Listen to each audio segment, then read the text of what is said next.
আমাদের এই সান্ধ্য বৈঠকে আমাদের বোগেনবাবু কি বলছেন, পুজো তো এসে গেল, আর তো কটা দিন মাঝখানে মোটে বাকি।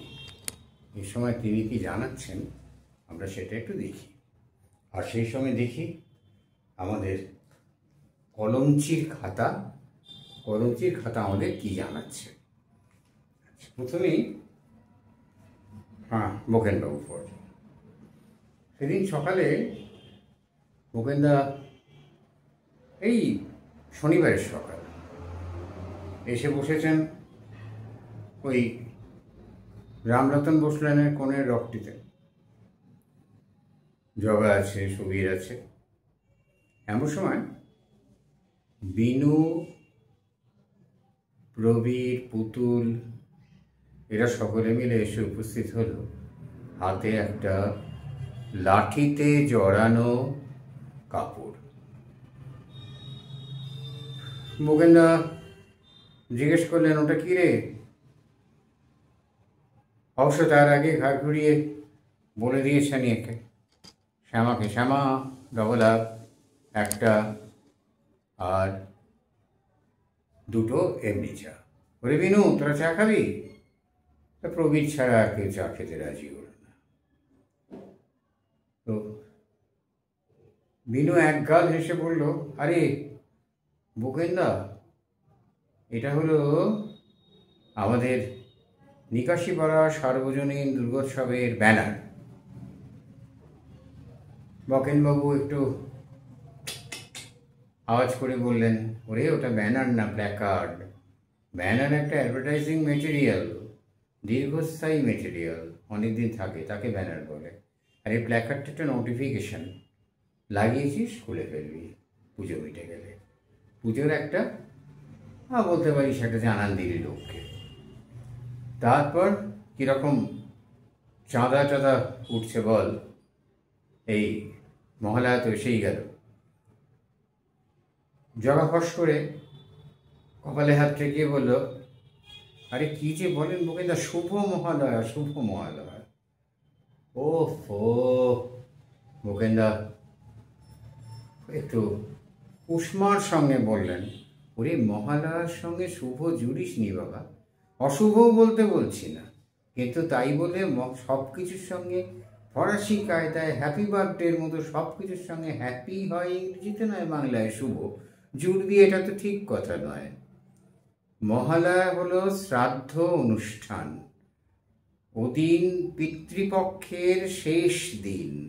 আর পিতৃপক্ষের শেষ দিনে পিতৃপুরুষ, মাতৃপুরুষ, মাতৃকুল এদের উদ্দেশ্যে জল তর্পণ করে পিতৃপক্ষের অমাবস্যার সমাপ্তি, দেবীপক্ষের শুরু। শুক্ল পক্ষ আশ্বিন মাসে দেবীপক্ষের শুরু। এই দেবীপক্ষের সঙ্গে মহালয়ার সম্পর্ক নেই। মহালয়া অশুভ কিছু নয়, কিন্তু শুভ অনুষ্ঠানও বলা যায় না, কারণ শ্রাদ্ধ কখনো শুভ অনুষ্ঠান হয় না। আর মহালয়া শ্রাদ্ধ মানে হলো শ্রদ্ধা সহকারে স্মরণ। আমরা আমাদের পূর্বপুরুষদের শ্রদ্ধা সহকারে স্মরণ করিয়ে দিন ব্রাহ্ম মুহূর্তে। বুঝতে পারলাম? সবাই বললো, তাহলে যে শুভ মহালয়া বলা আরম্ভ করেছি আমরা, হালে আরম্ভ করেছিস, আগে আমরা বলতাম না, এটা ঠিক নয়, এটা ভুল। তা বল চাঁদা কিরম উঠলো? ওদের লিডার বেনুদা বলল, বিনু বলল যে হ্যাঁ চাঁদা ভালোই উঠেছে, তবে আমরা তো কোনো অনুদান নিই না, ভিক্ষে নিয়ে পুজো করি না আমরা, আর ওই কী বলে জোর করি না, যে যা পারবে বাবা দাও। মিত্তির বাড়ি, মুখুজ্জি বাড়ি, চাটুর্জি বাড়ি অনেক টাকা দেয়, কিন্তু তা হলেও জোর করি না আমরা। বকেনবাবু একটু হেসে বললেন, এই জোর না করাটাই তো চাঁদা রে। চাঁদা মানে স্বচ্ছন্দ দান, যে দানের মধ্যে জোর করে নেওয়া, স্ন্যাচ কেড়ে নেওয়া, সেটা দান নয়, সেটা দাবি। চাঁদা দাবি নয়, স্বচ্ছন্দ দান। সেই বৌদ্ধ ভিক্ষুর আমলে অনাথ পিণ্ড যে স্বচ্ছন্দ দান করেছিলেন তার সব সম্পত্তি, সেইখান থেকে চাঁদা ব্যাপারটা এসেছে। চাঁদার বিষয়ে এত জানার ছিল, এটা ভাবতে পারেনি ওরা। যাই হোক, তাও জানা গেল একটা কথা। এরপর বকেনবাবু জিজ্ঞেস করলেন যে কবে ঠাকুর আসছে। বিনু সগর্বে বলল, আরে আমাদের তো ইচ্ছে ছিল চতুর্থীর দিন এসে যাক, কিন্তু কুমোরটুলি যা অবস্থা, প্রতি বছরই তো দেখো ওই কুমোরটুলি পুজো শুরু হওয়ার আগে কুমারদের এই উন্নতি করা হবে, ওই উন্নতি করা হবে, অ্যাসোসিয়েশন, ঘটনাটা কিচ্ছু হয় না। মাঝখান থেকে ওরা যে সেই সরু গলি পচা বন্ধ কোনো রকমে, তার মধ্যে ব্যাসারীরা ওই অসাধারণ শিল্প কীর্তি করে যাচ্ছে। পৃথিবীতে কোথাও এরকম মুক্ত মঞ্চ শিল্প প্রদর্শনী বোধহয় হয় না দুর্গাপূজার মতো। আর এই মৃৎশিল্পীরা তো অমর। যাই হোক, ওরা আমাদের প্রতিমা দেবেন বলেছেন মহাপঞ্চমীর দিন। হ্যাঁ রে বিনু, তোরা কি একটা কথাও ঠিক বলবি নে? পঞ্চমীর আগে মহা লাগালি কেন? পঞ্চমী কি মহা হয়? বিনু একটু অবাক হয়ে বললো, আগে এখন তো দেখি টিভিতে রেডিওতে মহা চতুর্থী, মহাপঞ্চমী, মহাষষ্ঠী, মহাসপ্তমী, ব্যাস আর নয়, সবই মহা। তাহলে পঞ্চমী মহা নয়? বকেনবাবু বললেন, শোন তাহলে, দেবী পুরাণে বলছে, একটু আমার কলমচির খাতাটা দেখ।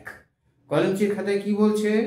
বলছে দেবী পুরাণে শরৎকালের আশ্বিন মাসের শুধুমাত্র অষ্টমী ও নবমী তিথি হলো মহাযুক্ত হবে, কারণ মহাজননী মহামায়ার আবির্ভাবে মহাবিপদের অবসান হয়েছিল অষ্টমীতে, আর মহা সম্পদ লাভ হয়েছিল মহানবমীতে। সেই জন্য এরা এই দুটো কারণে মহাদেবী পুরাণ তাই বলছেন।